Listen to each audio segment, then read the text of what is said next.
100-র উপর সিটে নিজেদের প্রার্থিতার ঘোষণা করিয়েছে বাংলাদেশ জামাত ইসলাম। নির্বাচনের আগে মোটামুটি যা যা দরকার তার সর্বোচ্চ প্রস্তুতি নিচ্ছে জামাতের আমির সাহেব। তিনি সারা বাংলাদেশ চষে বেড়াচ্ছেন, জেলা উপজেলায় বিভিন্ন প্রোগ্রামও করছেন। কিন্তু জামাতের ইলেকশনের ইস্যুটা আসলে কোথায় আটকে আছে? জামাত কি মার্কায় নির্বাচন করবে? জামাতের রাজনৈতিক দল হিসাবে কি নিবন্ধন আছে? যখন আমি ভিডিওটি করছি, আশ্চর্যজনক বিষয় হচ্ছে জামাতের এই মুহূর্তে নিবন্ধন নাই, এবং যে দাঁড়িপাল্লা যে মার্কাটা, এটা নিয়েও তারা নির্বাচন করতে পারবে কিনা সন্দেহ আছে। ইভেন নির্বাচনই তারা করতে পারবে কিনা একটা সন্দেহের জায়গা তৈরি হয়েছে। আমি নিজেও আশ্চর্য হচ্ছি, আপনারাও আশ্চর্য হচ্ছেন। ভাই, আমার বক্তব্য না, সরাসরি জামাত ইসলামের আমির যিনি আছেন তিনি গতকালকে এক বক্তব্য দিয়েছেন। এরপরেই জামাত ইসলামের যারা সমর্থক কর্মী আছে তাদের মধ্যে অনেকটা টেনশন দেখা দিয়েছে যে ঘটনাটা কি। জামাত ইসলামের নিবন্ধন এবং প্রতীক এখন পর্যন্ত ফেরত দেওয়া হয়নি, আর এই বিষয়টাকে একটা জুলুম হিসেবে আখ্যায়িত করেছেন দলটির আমির ডাক্তার শফিকুর রহমান। নরসিংদীতে এক কর্মী সম্মেলনে তিনি এমন মন্তব্য করেছেন, বলছেন যে ফ্যাসিবাদের বিরুদ্ধে মাথা নত না করার অপরাধে জামাত ইসলামের রাজনৈতিক দলের নিবন্ধন এবং প্রতীকটি বাতিল করে দিয়েছিল আওয়ামী লীগ সরকার, আর এখন এই সরকারের আমলেও এটা ফেরত দেওয়া হয়নি।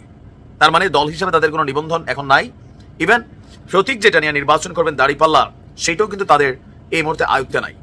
তিনি বলছেন, আমরা চাই গণহত্যার বিচার হোক, তবে এটাও চাই কেউ যেন অবিচারের সম্মুখীন না হয়।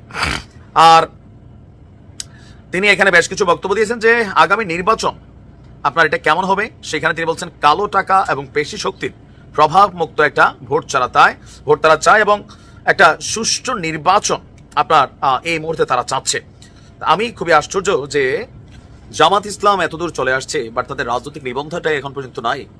দর্শক, আপনারা অনেকে জানেন যে 2013 সালের 1 আগস্ট জামাত ইসলামের নিবন্ধন বাতিল এবং অবৈধ ঘোষণা করে রায় দিয়েছিল আপনার হাইকোর্ট। তো 2018 সালের 7 ডিসেম্বর বাংলাদেশ জামাত ইসলামের নিবন্ধন বাতিল করে প্রজ্ঞাপন জারি করেছিল তৎকালীন নির্বাচন কমিশন। তো ওই রায়ের উপর জামাত আপনার একটা আপিল করেছিল।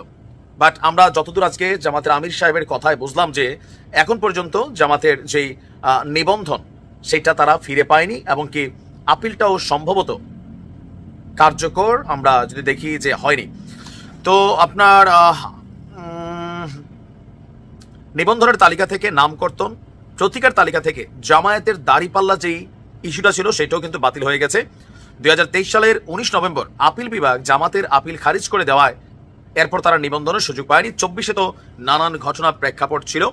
তবে ওই সময় জামাত ইসলামের নেতারা বলছিল যে নতুন নাম নতুন পরিচয় নিবন্ধন পেলে কিংবা স্বতন্ত্র থেকে ভোট করার পরিকল্পনা ছিল তাদের, এটা আওয়ামী লীগ সরকারের আমলে। এখন 2025-এ এসে আগামী দিনের রাজনীতিতে একটা বড় ধরনের ভূমিকা রাখতে চাইছে জামাত ইসলাম। তাদেরকে নিষিদ্ধ করা হয়েছিল, সেখান থেকে সম্ভবত তারা কামব্যাক করছে। কিন্তু এই দলটার নিবন্ধন এবং প্রতীক যদি নির্বাচনের আগে না পায় তাহলে কোন দিকে যাবে পরিস্থিতি?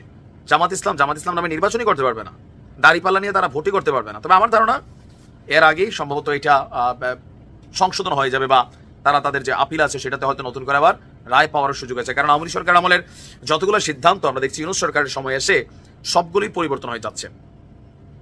আমরাও চাই জামাত তাদের নিবন্ধন ফিরে পাক। রাজনীতির মাঝে কাউকে নিষিদ্ধ করার